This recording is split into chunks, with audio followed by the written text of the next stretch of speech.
Fluorescent lights hummed a low migraine-inducing pitch against the sterile office walls. A vacuum cord tangled around a tired man's heavy work boots. One wrong turn down the executive hallway. One unlatched mahogany door. That was all it took for an invisible maintenance worker to crash into a billionaire's heavily guarded reality. The industrial lemon cleaner didn't smell like real lemons. It smelled like chemicals and desperation, a sharp, artificial tang that clawed at the back of Malik's throat. He dragged the heavy mop across the polished marble of the 42nd floor, the wet strands slapping against the baseboards with a rhythmic wet thwack. It was 11:14 p.m. on a Tuesday. Outside the floor-to-ceiling windows, the city was a sprawling grid of orange sodium lights and moving headlights. But inside Apex Holdings, the air was stagnant, cold, dry, and filtered through miles of aluminum ductwork. Malik stopped to lean his weight against the aluminum mop handle.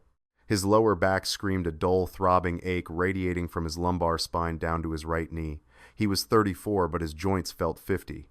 The dark blue polyester uniform clung to his shoulder blades, stiff with dried sweat and smelling faintly of stale coffee. The remnants of a spilled cup he'd scrubbed out of the break room carpet 3 hours ago. He dug a calloused thumb into his eye socket, trying to rub away the grit. He wasn't thinking about the multi-billion-dollar acquisitions that happened on these floors during the day. He didn't care about the market shares or the stock prices crawling across the ticker screens in the lobby. Malik was doing mental math. Rent was due in 4 days, $80 short. The overtime tonight covered $40. If he picked up a weekend shift at the diner, that was another $50. It left enough for milk, bread, and maybe, just maybe, the asthma inhaler refill for Nia. Nya. The thought of his 7-year-old daughter sent a familiar heavy pang through his chest. She was asleep right now, curled up on the sagging floral sofa in Mrs. Gable's apartment, 2 floors down from their own. He pictured the way she gripped the edge of her fleece blanket, her small brown face half hidden under the fabric, the slight wheeze in her breath when the radiator made the apartment air too dry. He hated leaving her there. He hated the pity in Mrs. Gable's eyes when he handed over a wad of crumpled $5 bills every Friday. But a black single dad with a high school diploma and a bad knee didn't have the luxury of pride. Malik hoisted the heavy plastic bucket, the dirty water sloshing against the rim, and moved toward the service elevator. The wheels squeaked a high, irritating pitch that echoed down the empty corridor. He keyed his badge against the scanner. A sharp beep, a green light. The doors parted. His route sheet crumpled in his back pocket said he was supposed to finish the 42nd floor and clock out. But the night manager, a perpetually sweaty man named Greg with a clipboard and a complex, had caught him in the locker room. Top floor needs a sweep, Malik. Someone left a mess in the boardroom. Don't touch the desk in the main office. Just empty the bins and get out. The 50th floor, the penthouse suite, the domain of Evelyn Croft. Even the night crew spoke of the CEO in hushed, cynical tones. She wasn't just a boss. She was an abstract concept of power. A woman who gutted failing tech startups, sold them for parts, and fired thousands without a flinch. Malik had seen her once months ago. She'd walked past him in the lobby, surrounded by men in sharp suits. He remembered the sharp click of her heels against the granite, the faint scent of something expensive and floral, bergamot maybe, and cold cedar. She hadn't looked at him. To her, he was just part of the architecture, a moving fixture in a blue shirt holding a trash bag. That was how he preferred it. Invisibility was safe. Invisibility meant he kept his job. The elevator chimed softly. The doors opened to the 50th floor, and the atmosphere shifted instantly. Down below, the carpet was thin industrial, meant to withstand thousands of scuffing shoes. Up here, the carpet was a plush, dark charcoal that swallowed the sound of his boots entirely. The fluorescent glare was replaced by warm, recessed lighting that cast soft shadows against walls paneled in real mahogany, not veneer. Malik left the mop bucket in the vestibule. He unclipped the heavy black trash bag from his belt and grabbed his microfiber cloth. His pulse ticked up a fraction of a beat. He wasn't supposed to be here. He hated being in the executive spaces. It felt like trespassing in a museum where you couldn't afford a single artifact. He walked down the silent corridor. The air up here smelled different. Not ozone and stale coffee, but expensive leather, lemon oil, and the faint lingering trace of ozone from high-end servers. The boardroom was easy. 3 crumpled coffee cups, a stack of shredded documents, and a whiteboard wiped clean. He tied off the trash bag, the plastic crinkling loudly in the dead quiet of the room. He checked his watch. 11:45 p.m. If he hurried, he could catch the 12:10 a.m. bus, save himself a mile of walking in the sleet, and be in bed by 1. He stepped out of the boardroom and looked down the hall at the final door. Evelyn Croft, Chief Executive Officer. The brass nameplate caught the dim light. The door was closed but not latched. A thin sliver of yellow light bled out from the crack, spilling onto the charcoal carpet. Malik hesitated. The managers always said her office was off limits unless specifically requested, but Greg had said to empty the bins. If he left a full trash can in the CEO's office, Greg would dock his pay. If he went in and disturbed something, he could be fired. He stood there for 5 seconds, his jaw clenched, weighing the risk. The building was empty. Security had signed out the executives hours ago. She was probably long gone, the light left on by a careless assistant. He reached out his rough, calloused fingers, gripping the cool brass of the door handle. He pushed it open, expecting the empty, cavernous silence of an executive tomb. The heavy oak door swung inward on silent hinges. Malik took a step forward, the black trash bag rustling against his leg. His eyes focused on the floor to locate the wastebasket. He didn't look up immediately. He saw a pair of black stilettos kicked haphazardly onto the Persian rug. Then a puddle of dark fabric, a tailored suit jacket thrown over the arm of a leather chair. "I told you to leave it at the desk, Marcus." A voice said it. It was a woman's voice. Low, raspy, edged with a dangerous exhaustion. Malik froze. His heart slammed into his ribs, a hard, violent thump that knocked the breath out of his lungs. He snapped his head up. Evelyn Croft was standing 10 feet away, bathed in the glow of a single brass desk lamp. She wasn't sitting behind her massive glass desk.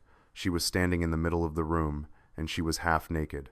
The expensive razor-sharp silk blouse she must have been wearing all day was unbuttoned, slipping off one pale shoulder, but that wasn't what paralyzed Malik.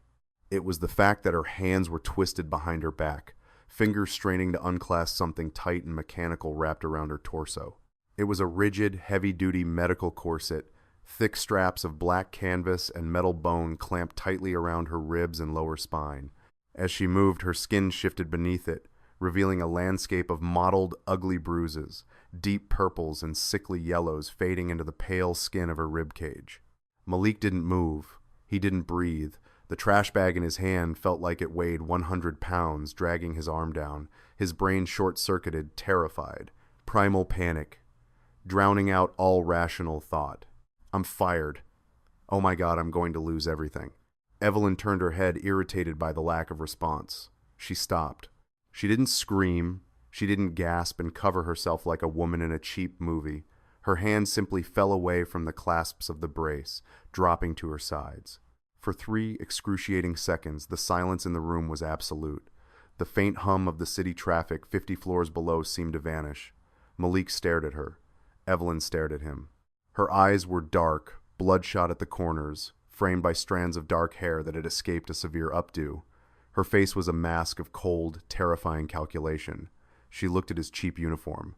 She looked at his face, tense and wide-eyed, beneath the brim of his blue cap. She looked at the trash bag dangling from his trembling fist. "You aren't Marcus," she stated. Her voice wasn't loud, but it cut through the room like a scalpel. Malik choked. His throat was sandpaper. "I'm sorry. The door. The manager told me." He stepped backward, his heel catching on the edge of the Persian rug. He stumbled, catching his balance clumsily. He kept his eyes locked on her face, terrified that if he looked down, if his gaze drifted even an inch toward the bruises on her ribs or the mechanical brace gripping her torso, she would have him arrested. "Get out," she said. The command was flat, devoid of emotion. "I didn't know you were here," Malik stammered, his chest tight with panic. The thought of the $80 he needed for rent vanished, replaced by the terrifying image of an eviction notice. "I swear to God, ma'am, I didn't see anything. I was just doing the bins." "I said," Evelyn repeated, her tone dropping an octave. "Get out." Malik didn't wait. He yanked the heavy door backward, almost tripping over his own feet as he scrambled into the hallway. The door slammed shut with a heavy final click, leaving him alone in the dim corridor. He leaned against the mahogany-paneled wall, his breathing ragged, loud in his own ears. A cold sweat had broken out across his forehead. The microfiber cloth slipped from his fingers, landing soundlessly on the plush carpet. Stupid, stupid, stupid. He squeezed his eyes shut, pressing the heels of his palms against his temples. He had just walked in on the CEO of Apex Holdings.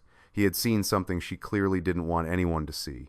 A billionaire didn't wear a heavy-duty rib brace unless something was deeply, fundamentally wrong. And people with that much money didn't like people like Malik knowing their secrets. He waited for the sound of a phone ringing, the muffled voice of Evelyn Croft calling security to have the creeping janitor escorted out of the building and stripped of his badge. A minute passed, then two. Nothing. The hallway remained dead silent. Malik slowly bent down and picked up his cloth. His dark brown hands were still shaking. He retreated to the elevator, practically sprinting, the wheels of his mop bucket screaming as he dragged it back toward the service bay. He needed to clock out. He needed to leave before security came down to the basement locker rooms. By the time he hit the cold, bitter air of the street, the sleet had turned into a freezing rain. Malik pulled his thin jacket tighter around his neck and started walking toward the bus stop, his bad knee throbbing with every step. He replayed the moment in his head. Her cold, bloodshot eyes, the dark bruises blooming against her ribs, the brutal mechanical grip of the brace. She hadn't looked embarrassed. She had looked cornered, like a wolf caught in a steel trap, waiting to see if the hunter would raise his rifle. Malik boarded the empty midnight bus, paying his fare with freezing fingers. He slumped into a plastic seat near the back, watching the blurry city lights smear across the rain-slicked window. He told himself it was over, an accident, a clerical error in the night manager's routing. Tomorrow he would probably find his badge deactivated. He'd have to beg Greg for a severance check, borrow against next month's groceries, and find another graveyard shift scrubbing toilets for minimum wage. He rested his head against the vibrating glass of the bus window, the diesel engine rumbling beneath him. He didn't know that 50 floors up in an office smelling of bergamot and old money, Evelyn Croft was sitting in her leather chair in the dark, the unfastened brace resting on her desk. She was holding a glass of neat scotch, looking at the door, and memorizing the exact shade of terrified, desperate panic she had seen in the janitor's eyes. The alarm clock buzzed at 4:30 p.m. It wasn't a digital chime. It was an old mechanical rattle that vibrated against the chipped veneer of the nightstand. Malik slammed his hand down on the plastic button, his palm stinging. He lay in the semi-darkness of the bedroom, staring at the water stain on the ceiling. It looked like a deformed continent. His knee throbbed in time with his heartbeat, a dull, familiar companion. He listened from the living room. He heard the faint, high-pitched wheeze of Nia's breathing. She was coloring, the scratch of a crayon against cheap printer paper. Malik dragged himself up. He didn't feel rested. The panic from last night had calcified into a heavy, leaden dread in his stomach. Today was the day he would walk into Apex Holdings, swipe his plastic badge, and the light would flash red. Security would intercept him. They would hand him a cardboard box with his spare work boots and his thermos, and they would walk him to the curb. He spent 20 minutes in the shower, letting the tepid water beat against the back of his neck, trying to wash away the feeling of impending ruin. He made Nia a bowl of generic cornflakes. He packed her a lunch with the heels of the bread loaf. "Daddy, you look gray," Nia said around a mouthful of cereal. Her small legs kicked against the rung of the kitchen chair, her tight curls pulled back unevenly because Malik had never mastered the parts the way her mother once had. "Just tired, bug," he lied, forcing a tight smile. He kissed her forehead. Her skin was a little too warm. He swallowed hard, pushing down the terror. By 10 p.m., Malik was standing in the sleet outside the glass monolith of Apex Holdings. He pulled his collar up, staring at the revolving doors. He felt like a man walking to the gallows. He walked in. The lobby was a cavern of polished granite and forced air, smelling of floor wax and ozone. He approached the employee turnstile. His hand shook as he pulled the lanyard from his pocket. He pressed the plastic card against the black glass of the reader. Beep. The LED flashed green. The metal bar gave way. Malik blinked. He pushed through, his heart stuttering. A glitch. Had human resources not processed the termination yet? He made it down to the basement locker room. The air smelled of damp wool and industrial bleach. Greg was standing by the punch clock, his clipboard tucked under a sweaty armpit. Greg looked up, his eyes narrowing as he spotted Malik. "Here it comes." "Malik," Greg grunted, chewing on a thumbnail. "Leave the cart." Malik stopped, his hand hovering over his locker dial. Look, Greg, about last night. I can explain. I don't care, Greg interrupted, looking distinctly uncomfortable. He pointed a stubby finger toward the ceiling. You're not on floor duty tonight. You're wanted upstairs. 50th. The floor dropped out of Malik's stomach. The executive floor. They weren't just firing him, they were making an example of him. Who? Malik asked, his voice rough. The assistant, Mr. Hayes, said you're to go straight up. Don't clock in, just go. Greg turned away, muttering something about the union under his breath. Malik left his cap on the bench. He walked to the service elevator, the silence deafening. The ride up took exactly 42 seconds. He counted them. The doors parted. The charcoal carpet swallowed his footsteps again. The air was cold, smelling of that same expensive bergamot and cedar. A man in a razor-sharp gray suit was waiting for him in the vestibule, Mr. Hayes. He looked like a mannequin carved from ice. Malik, Hayes said. It wasn't a question. Follow me. Hayes didn't lead him to a security office. He led him down the main corridor, past the empty boardroom, straight to the heavy mahogany door with the brass nameplate. Evelyn Croft. Hayes opened the door and gestured for Malik to step inside. Then Hayes pulled the door shut behind him. The office looked different in the ambient light of the city glowing through the massive windows. It was immaculate, intimidating. Evelyn Croft was sitting behind the vast expanse of her glass desk. She wore a tailored black blazer, her posture impossibly rigid. Her hair was pulled back tight. She was looking at a tablet, her face illuminated by the harsh blue light. She didn't look up when he entered. Malik stood on the Persian rug. The silence stretched tight as a piano wire. He could hear the faint hum of the HVAC system.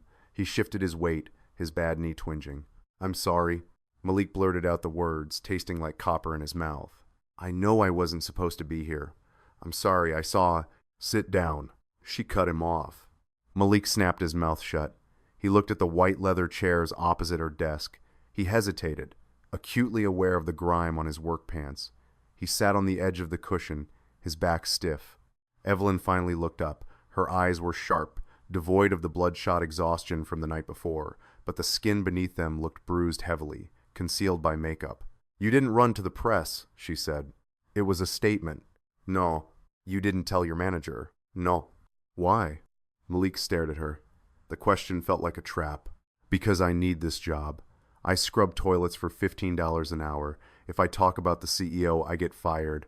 I have rent. I have a kid. I can't afford to care about your secrets.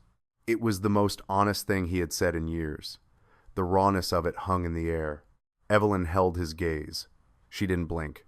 Then she reached into a desk drawer and pulled out a manila folder. She tossed it onto the glass desk. It slid to a halt an inch from Malik's hands. I had Hayes run a background check on you this morning. Malik Johnson, 34, honorable discharge from the infantry medical. Blew out your knee in a training exercise. Single father, debt to a local clinic for pediatric asthma treatments. Credit score in the low 500s. No criminal record, desperate. Malik felt his face burn hot with humiliation and sudden spiking anger. His hands curled into fists on his thighs. You don't get to... I was in a helicopter crash 4 months ago, Evelyn said. The sudden shift in topic slammed the brakes on his anger. She leaned back in her chair. The movement was painfully slow. Careful. Pilot error. We went down hard in the Cascades. The press thinks I was on a spiritual retreat in Kyoto. The board of directors thinks I had a minor ski accident. The reality is that I fractured 3 vertebrae and shattered 4 ribs. Malik didn't say anything. The image of the mechanical brace flashed in his mind, the ugly mottled bruising. The board is looking for blood, she continued, her voice flat, clinical. Apex Holdings is in the middle of a hostile takeover of a logistics firm. If the shareholders find out the CEO is held together by canvas and metal, unable to sit in a chair for more than 2 hours without narcotic painkillers, the stock will tank. They will invoke a medical clause in my contract and vote me out by Friday. Why are you telling me this? Malik asked, his voice barely a whisper. Because I am paying off 3 private physicians, an entire flight crew, and a private clinic to keep their mouth shut. My personal assistant, Hayes, manages my schedule to hide my physical therapy. But Hayes is 130 pounds soaking wet. He can't help me out of a car when my spine locks up. He can't tighten a thoracic brace. She leaned forward, bracing her elbows on the desk. She winced, a tiny, almost imperceptible tightening of her jaw. I need someone who is discreet, someone who is entirely off the grid of my corporate circle, someone who needs money so badly they will do exactly what I say when I say it and never ask questions. She looked at his rough hands. I need a handler. Malik stared at her. You want me to be your nurse? I want you to be my shadow, she corrected. You drive the private car, you carry the bags, you stand in the corners of gala rooms with my medication, and when my back gives out, you hold me upright so the cameras don't see me fall. Malik let out a short, cynical breath. I'm a janitor. I have a bad knee. You are infantry. You know how to carry dead weight. She tapped the folder. I will pay you $3,000 a week in cash. You get full corporate medical insurance for you and your daughter effective immediately. $3,000 a week. Medical. The numbers hit Malik like a physical blow. That was more than he made in 3 months. That was a new apartment.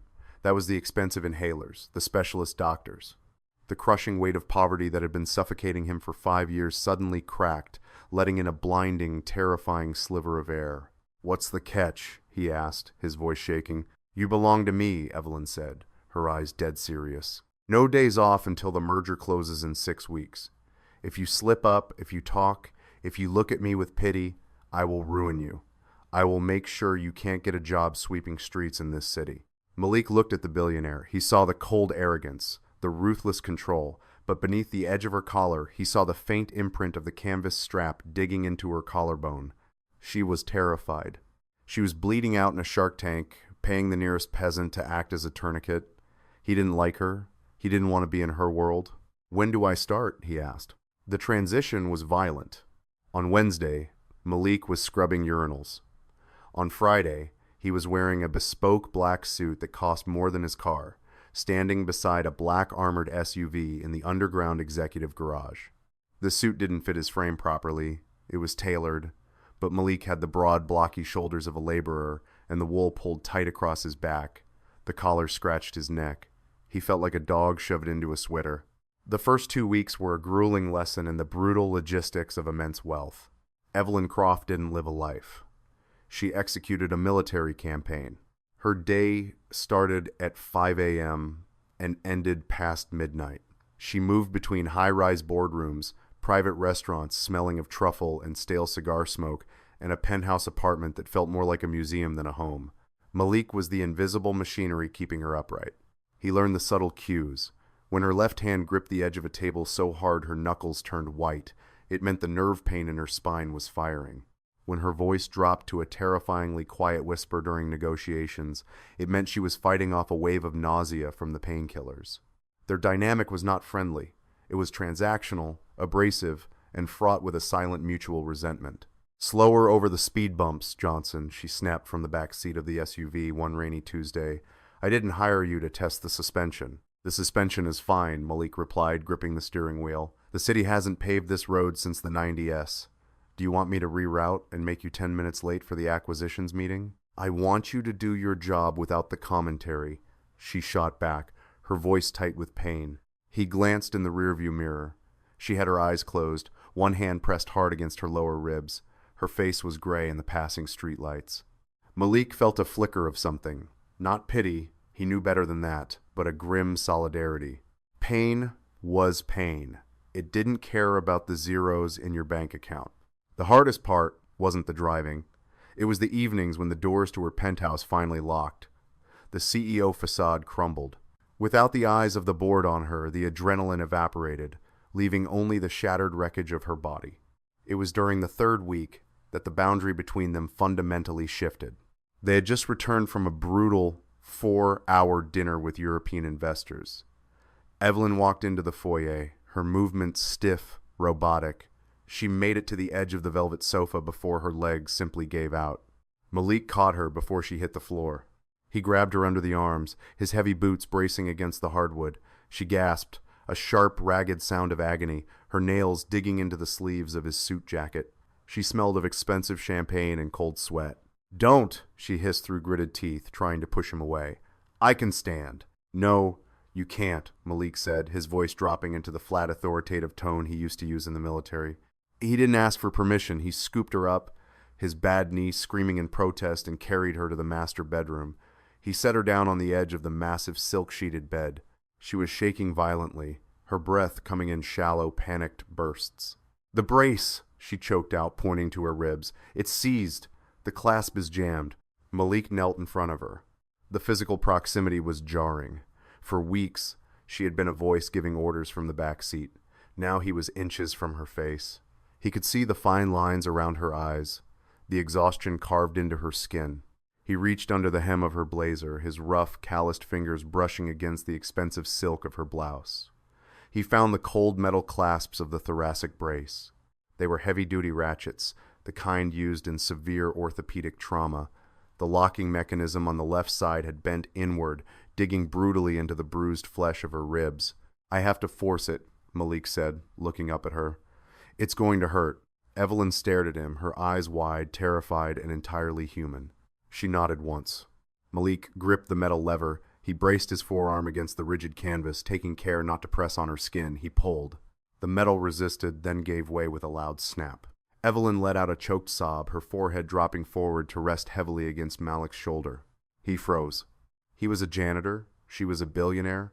He was acutely aware of his cheap deodorant and the lingering smell of exhaust on his clothes, but he didn't pull away. He stayed perfectly still, letting her breathe, letting her hide her face against his cheap suit jacket. Slowly, carefully, he unlaced the rest of the corset. He pulled the heavy, sweat-dampened canvas away from her torso and set it on the floor. She sat back, pulling her blouse tight across her chest, her breathing slowing. The silence in the bedroom was thick, heavy with the vulnerability of the moment. "Thank you," she whispered, looking at the wall rather than at him. "You're welcome," Malik said. He stood up, his knee cracking loudly in the quiet room. He turned to leave, but he heard the rustle of paper. He looked back. Evelyn was holding a folded piece of paper that had fallen out of his suit pocket when he knelt down. It was a drawing. Stick figures in crayon, a tall man in blue, a little girl with a green balloon. The little girl's curls were drawn as a crown of tight black loops around her head. Evelyn looked at the drawing, her thumb brushing over the jagged crayon lines. Yeah, Malik said, feeling a sudden fierce protectiveness. He reached out and took the paper from her hands. "My daughter." "Is she?" Evelyn hesitated, the sharp corporate edge entirely gone from her voice. "Is the insurance covering the treatments?" "Yeah," Malik said softly. "She got the good inhalers on Monday. She hasn't wheezed in 3 days." Evelyn looked at him, really looked at him. She saw the dark circles under his eyes, the permanent tension in his shoulders. She saw a man who was selling his soul and his dignity to keep a child breathing. "Good," she said quietly. "Make sure Hayes schedules you off on Sunday. You should take her to the park." Malik stared at her, surprised. He nodded slowly. "Good night, Miss Croft." "Evelyn," she said to his back as he walked out the door. "When it's just us, Johnson, it's Evelyn." The Metropolitan Museum smelled of white lilies, expensive gin, and the suffocating arrogance of old money. It was the final social hurdle before the logistics merger. Malik stood near a marble pillar, the collar of his procured tuxedo scraping his neck. His eyes stayed locked on Evelyn. In a room like this, a black man in a tuxedo was still easy for the powerful to mistake for staff, unless he made himself impossible to ignore. Evelyn wore a high-waisted emerald gown structured meticulously to hide the rigid canvas brace underneath. She held a flute of champagne she wasn't drinking. She had been standing for 3 hours. Malik watched her left hand drift toward a high-top cocktail table. Her fingers gripped the linen cloth. Her knuckles went bone white. "She's failing." Richard Caldwell, a predatory board member, approached her with 2 associates. They smiled, but it was the smile of wolves testing a weak fence. If she showed vulnerability now, they would pause the merger. They would demand a medical review and force her out. Malik didn't wait for a signal. He moved. He cut through the crowd, stepping smoothly to Evelyn's left side, placing his broad frame between her and Caldwell just as the man opened his mouth. "Miss Croft," Malik said, his voice flat and loud enough to interrupt. "Tokyo Operations is holding on line 1. They need immediate authorization on the freight routing." Caldwell scowled. "We are in the middle of a discussion, young man." Malik looked at him unblinking. "I apologize, sir. Tokyo won't wait, Miss Croft."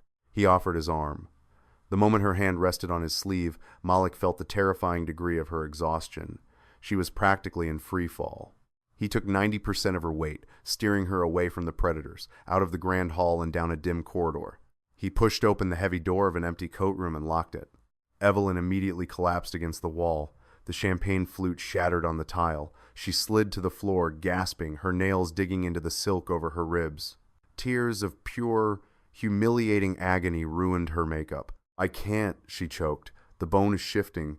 Malik dropped to his knees in the broken glass. He didn't care about the tuxedo. He pulled a silver pill case from his pocket, uncapped a water bottle from a catering cart, and handed her 2 white tablets.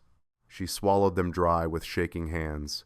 Malik sat beside her on the floor, pulling his knees up. The room smelled of damp wool, heavy perfume, and spilled wine. "You saved me," she whispered to the dark ceiling. "I did my job," Malik replied, staring at his boots. "No," Evelyn said, her voice completely stripped of its corporate armor. "You saw me drowning, and you pulled me out." Malik looked at her.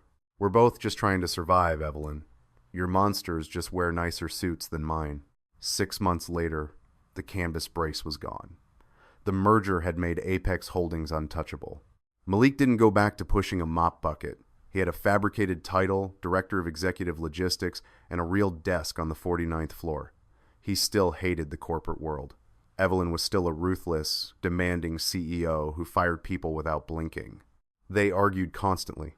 But as Malik drove his daughter home in a sensible sedan on a sunny Friday afternoon, Nia breathing easily, chattering happily about dinosaurs, his phone buzzed in the cup holder. "Take her for ice cream. Put it on the corporate card E." Malik let out a short, real laugh. He tossed the phone onto the passenger seat and turned on the radio. The city didn't look so terrifying anymore. Sometimes, the ghost in the machine finally got to step into the light. Did this raw, unexpected story keep you hooked?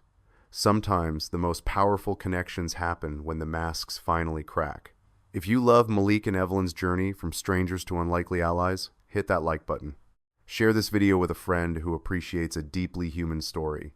And don't forget to subscribe to the channel for more grounded emotional storytelling. Drop a comment below. What would you have done in Malik's situation?